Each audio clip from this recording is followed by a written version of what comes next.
introduce the theme for the week, kind of lay the groundwork, and then Brother Anwar will come and preach for us in a little bit as well. But we want to kind of introduce the theme and kind of the direction and where we're going this week and what God's doing in your heart.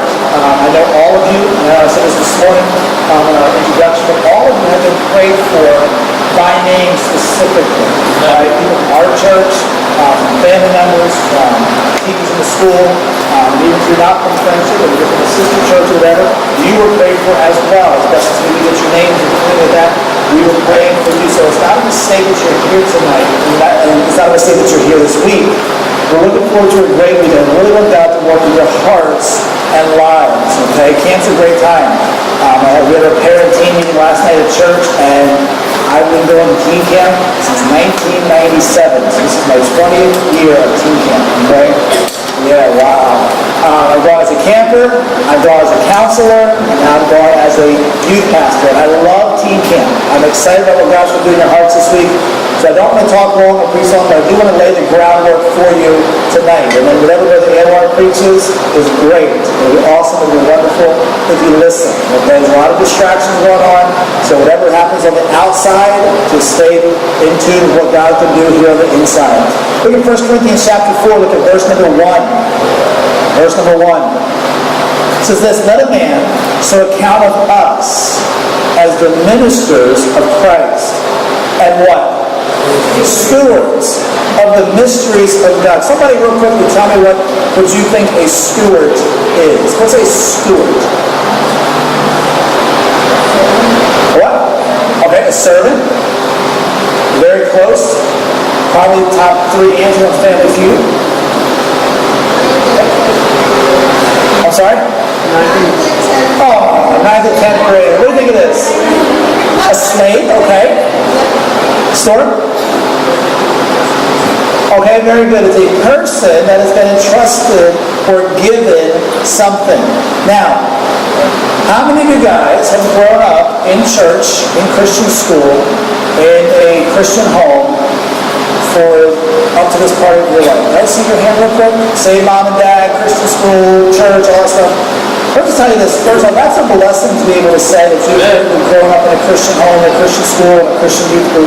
It's not a burden, it's a real blessing. So God says here, there's going to be a day where we're going to take an account of all the things that we've done, all the things that we've been given.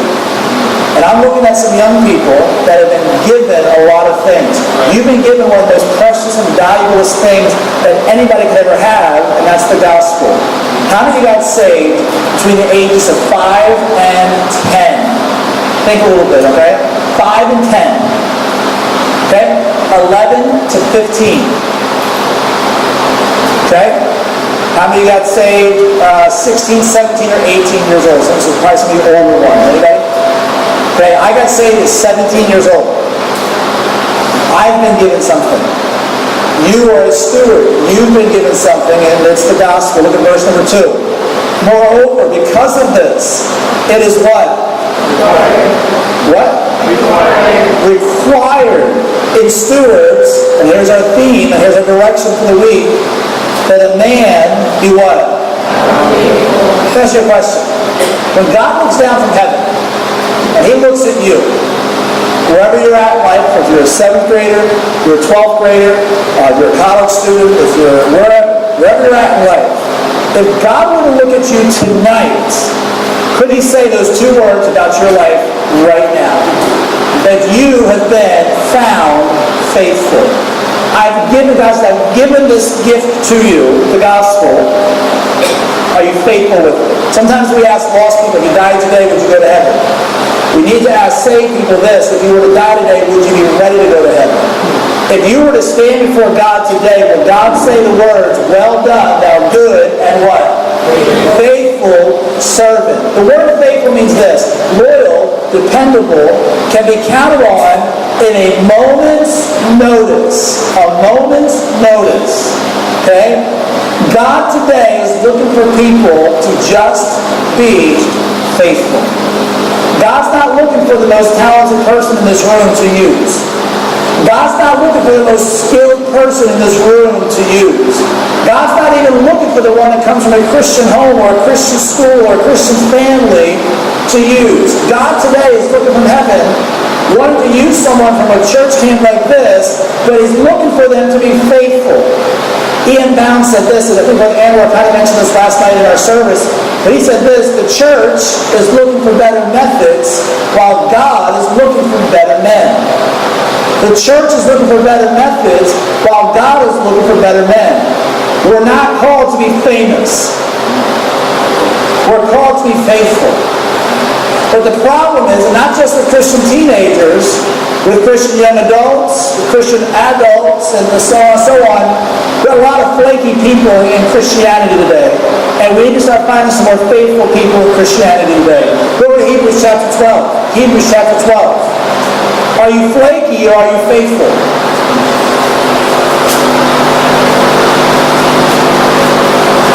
What are you? I'm not talking about what you're going to be. I'm talking about what are you right now. How would God describe you? How would God look at your Christianity and say, yes, so-and-so, I found him and I found him faithful? Or would He just say, not so much? I don't know about you, when I get to heaven, I want to hear the words, well done, thou good and faithful servant. You know, tonight, ladies, God's not looking for perfection. Fellas, God's not looking for, never making a mistake. God is looking tonight for people to just be faithful. Look at Hebrews chapter 12. Let's read verses 1 and 2 together. Hebrews chapter 12, verses 1 and 2. Ready? Begin. We are compassed about so great a cloud of witnesses. Let us lay aside every weight and the sin which does so easily beset us, and let us run with patience the race that is set before us, looking unto Jesus, the author.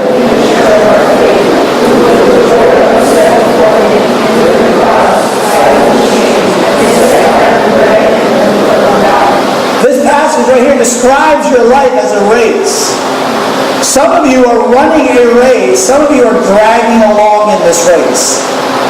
Some of you, you're sprinting. Some of you, you're in it for the long haul. You're running your race, you're doing your thing, but some of you, it's kind of like, okay, let's go. Let's start running our race. When do you finish a race? When you cross the line, when we get to heaven. Hey, tonight the rapture could happen. We may not get to the height tomorrow because we're in heaven. We're climbing the hills of heaven. I want to be found faithful. I want to get to the end of my race, whether it's death or whether it's the rapture, and say, God, I not just started the race, I not just ran the race, but God, I finished the race. How do you want to end your race? You say, man, Brother Rob, I go to church. Yes, but are you faithful to church? I read my Bible, but are you faithful in reading your Bible? Amen. Bob Jones Sr. said this. He said, if you're not faithful, you're not anything. If you're not faithful, you're not anything.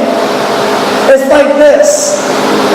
You go to the basketball practices, or volleyball practices. We're slowly approaching volleyball season. And you go to the volleyball practices, and you do the drills, and you do the stretches, and you get the uniform, and you go through all the practices, and game time shows up. But you don't show up to play the game. How many of you, if you're on that volleyball team, you're thrilled and pleased with that person on your team? Again, when God looks down from heaven, can He count you as faithful? See, everybody wants to be faithful until it's hard. Everybody wants to be found faithful until they're required to do something. Will you be a dropout or will you be a disciple? You've heard the stats, you've heard the numbers. 70% of Christian young people growing up in Christian homes, Christian school, Christian youth group, after graduation, 70%, 7-0, will walk out of church. Are you going to be a dropout? Or are you going to be a disciple?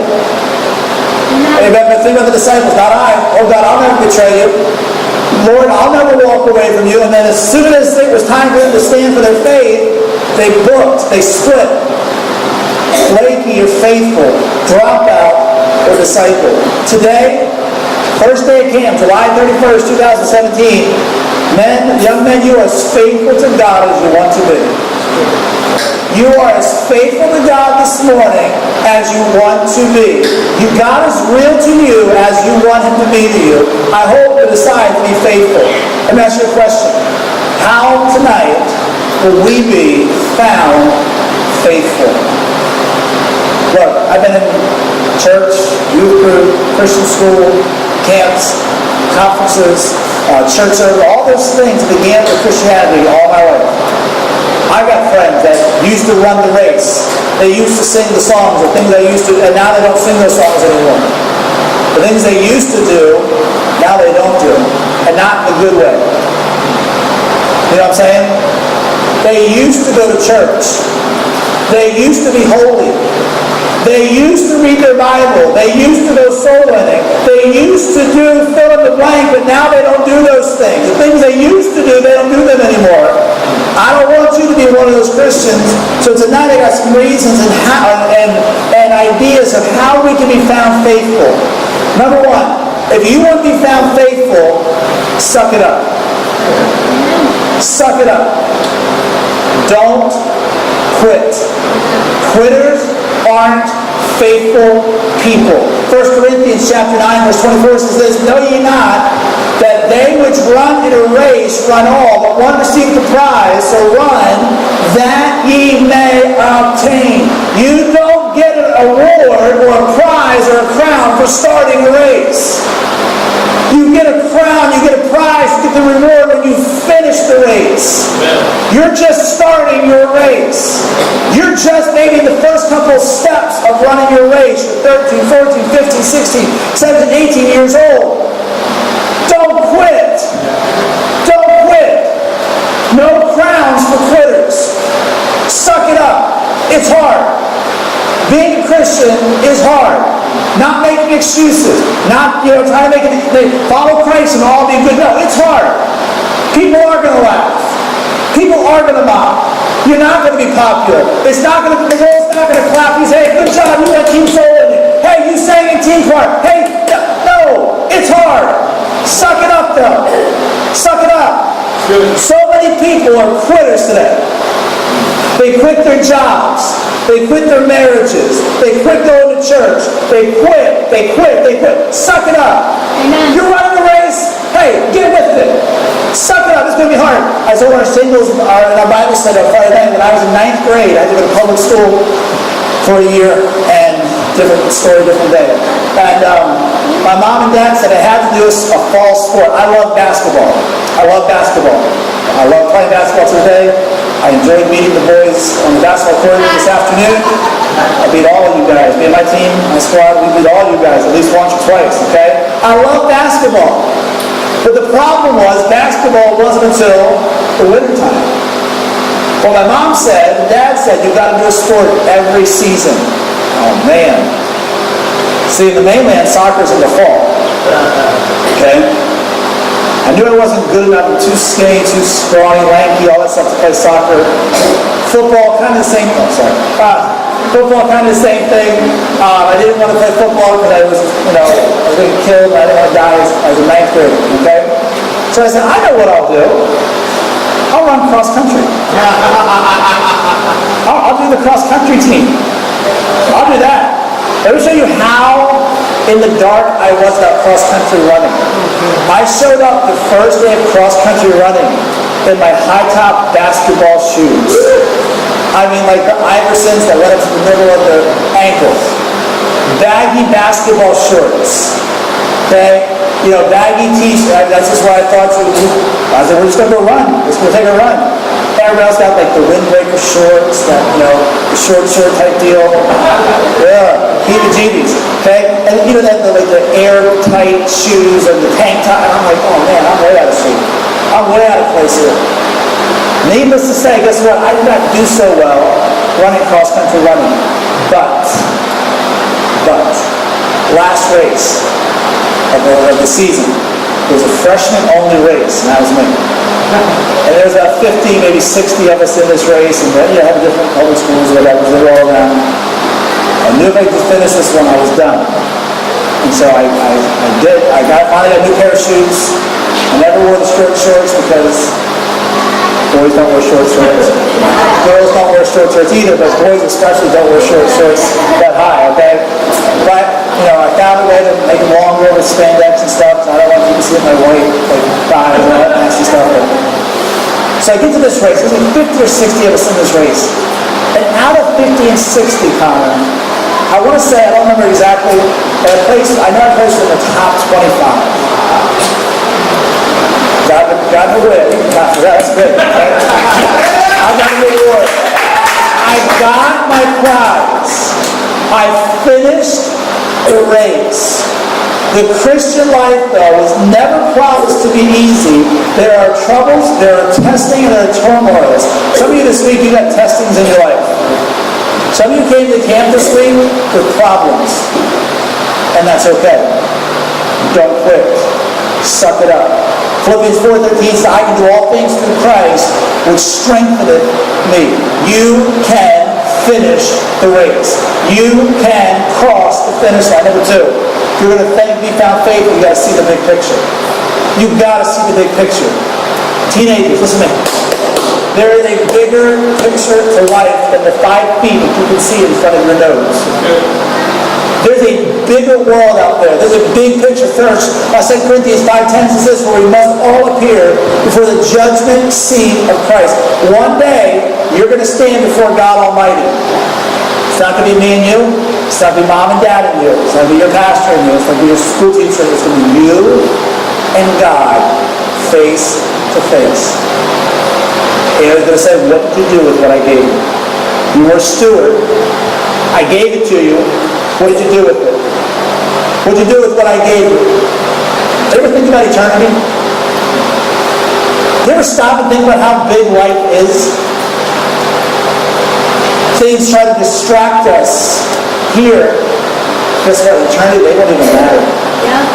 Sports won't matter in eternity. And I'm not anti-sports. I love sports. But you know what? In 100 years from now, what happens tomorrow on the dodgeball field, it's not going to matter. It's not. Let me tell you this. Your friends aren't going to matter either. I know. Teenagers, friends. It's not going to matter. I say this with all respect, but your family's not going to matter either. In 100 years from now, your family's not going to matter. The entertainment, the things of the world, the things that try to allure you and pull you away from Christ, it's not going to matter. What's going to matter is just, 1, did you have Jesus? 2, if you did have him, what did you do with him? What are you doing with the gospel that you've been given? You found faithful with it. Number 1, if you're going to be found faithful, you got to suck it up. Don't quit. Number 2, you got to see the big picture. Number 3, you have to realize someone is counting on you. Someone's counting on you. Go to Proverbs chapter 20. Proverbs chapter 20. Live your faith. Live your faith. Proverbs chapter 20, verse number 6. Most men will proclaim everyone his own goodness. Read the last part of the verse with me. But a faithful man, who can find? Hey, somebody's counting on you to be faithful. Life ain't about you. See the big picture. But realize somebody's watching you. Somebody's counting on you. Someone's looking up to you. And if you're not faithful, you send a bad message and a bad signal to that person that's watching you. How many of you guys have younger brothers or sisters?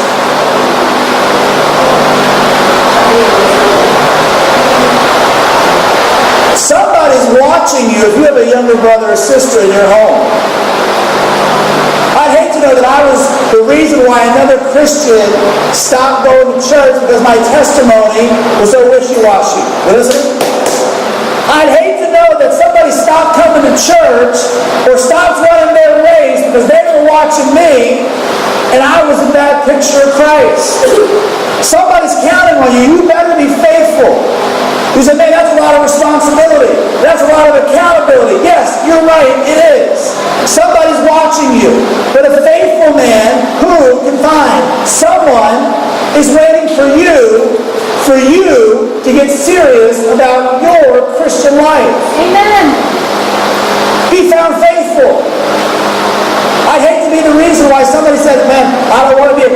because so-and-so's a Christian. I see how they live. I see how they talk. I see where they go. I see what they do. I see how they treat their parents. Or I see how they treat their other Christian youth group members. When mature Christians, which is some of you, because you've grown up in this thing, hello? When mature Christians aren't being faithful, it sends a bad message to new believers. Yeah, it does. Stay faithful because someone's watching you. You say, I don't want people to watch me. Well, too bad. You don't get to pick what people do. Somebody's counting on you. You found faithful. Go to 1 Corinthians chapter 1. You will be found faithful. Suck it up. Don't quit. If you quit, you're not faithful. If you quit, you're not faithful. See the big picture. Realize there's a bigger picture than just the 7th through 12th grade years of your life. We're talking like the next 10, 15, 20, 25, 30 years of your life. Realize someone's watching you. Number 4, 1 Corinthians chapter 1, verse number 9, first 3 words. What's it say? God is faithful. Number 4, you want to be found faithful. You got to understand and remember the Savior didn't quit. Amen. Hey, Jesus didn't quit. Jesus is faithful. Whether you realize it or not tonight, God is the most faithful friend you've ever had. He's never left you alone. He's never left you by yourself. He's never forgotten about you. He knows all about you. God is faithful. I can't wait till I get to heaven, and I'm going to find out all the times that God stood by my side when I didn't even understand it. Or I'm going to get to heaven, we're going to find out all the things that God spared us from, all the trouble He spared us from, all the accidents, all the injuries, all the whatever. And we're going to find out that God is faithful. God's faithful. God has never let anybody down, and teenager, He's not going to let you down. You can trust God. You can count on God to be there when you need Him the most. God has been tested. God has been proved. And over and over and over again, God is faithful. 1 Corinthians chapter 10, verse 13 says this, there is no temptation taken you, but such as is common to man. But God is faithful, who will not suffer you to be tempted above that you may be able, but with the temptation also make a way to escape, that ye may be able to bear it. God's not going to leave you in a moment of temptation. He's going to provide a way to escape.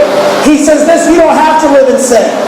I'll be faithful to you to not only pay for your salvation, but also to be your rescue when you're tempted. God is faithful. I'm glad God is faithful. I am glad God doesn't treat us the way that we treat God. God, today, this week, I'll be faithful at camp. Yeah, God, I'll go to all the services at camp. God, yeah, I'll study for the Bible quiz tomorrow night. Yeah, God, and then Monday we go back and it's like, I'm not at camp. What if God did that to us? Call unto me and I'll answer thee if nothing else is going on. Call unto me and I'll answer you if I'm not talking to somebody else. I'm glad God doesn't treat us the way that we treat God. God, I'll go to church as long as my schedule's clear. As long as I know the function's going on, God, I'll be faithful. Everybody wants to be faithful until something bigger, better, or more important comes along, and then God gets pushed to the side. But you ought to be thankful God doesn't do that to us. He's always faithful. Lastly, you may be found faithful, strive to be found faithful. You can be famous or you can be faithful. It's hard to be both. You can be famous or you can be faithful. It's hard to be both. I will give any team right now, any team, 25,000 points without looking. If you can name me one of the 10 spies that said, don't take the name. You name me one of their names, without looking, no looking, without looking. Don't look. Can anybody name me one of the 10 spies that said, don't take the name? You can name one of them? Not Joshua and Caleb, those are the good ones. I'm talking about the 10 bad spies. I'll give you 25,000 points for each name you can give me. Without looking, Miss Stephanie. Okay. You know what? You can't do it. But you know who we can name tonight? Joshua and Caleb. Because they were faithful. They said, hey, we know what it looks like. We know what it sounds like. We know what we're faced with. Hey, God is faithful and God promised to give us the land, and we're going to trust God with it. 6,000 years later, we're still talking about Joshua and Caleb. But we're not even mentioning the 10 spies that said, don't take the land. You can be famous or you can be faithful, but sometimes it's hard to be both.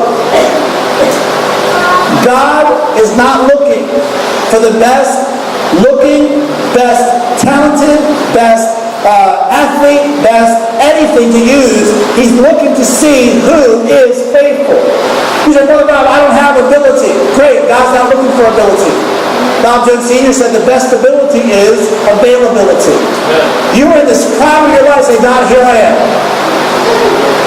God, here am I. I don't have much to offer. I'm the two-talent Christian. But God, what I have, I'll give you. I want to be found faithful. I want God to say that He's pleased with me. If God can't trust you with little things, how can God trust you with big things? How many of you guys want your parents to give you more responsibility? How many of you who don't have a cell phone want a cell phone? How many of you do not have a cell phone? As a teenager, you said, I do not have a cell phone. How many of your parents will give you a cell phone? Don't lie. Okay. If your parents can't trust you to clean your room, then they can't trust to give you a cell phone. If God can't trust you to go to church on Sunday, how can God trust you with anything bigger? If God can't trust you to be holy, how can God trust you with something bigger? Luke 16:10 says that he that is faithful and that which is least is faithful also in much. And he that is unjust in the least is unjust also in much. Be faithful with small things. What's the big deal about going to church Sunday morning, Sunday night, Wednesday night? What's the big deal about reading my Bible every day? What's the big deal about praying? What's the big deal about going soul winning? What's the big deal? It's a small little thing. And guys, I want to see if you can do this. For some of you guys, God has great plans for you, whether you realize it or not. Amen. Listen. And He's watching you. He says, they can't even do this little task. I can't give them this great thing down the road if they can't even handle this thing right here. I've got these big, huge, massive plans for their life. I got a spouse for them to marry. But if they can't be faithful over here in purity and holiness and righteousness, why am I going to give them something so great over here? Man, I got this great thing over here, this great career path, this great ministry path, this great life over here.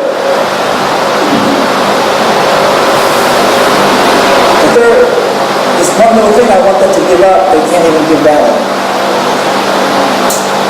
If you can't be faithful in small things, you'll never get to the big things down here that God has for you. And I'm looking at some teenagers now that God has big plans for, whether you realize it or not. Sure. I think Pastor mentioned it one day, the next pastor of the church could be in this youth group. Yeah. And not just Friendship, I'm talking any church. The next pastor's wife, the next great Christian of the faith to be in this room tonight. And God's like, got that for your life. But you got this thing over here that you just can't give up. Don't miss it. Don't miss it.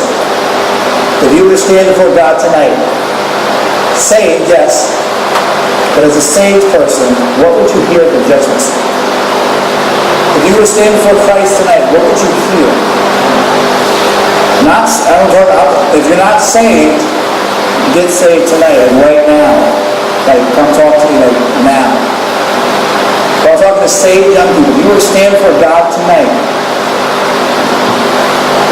is that what you hear? Heads down, eyes closed, nobody's looking around. That's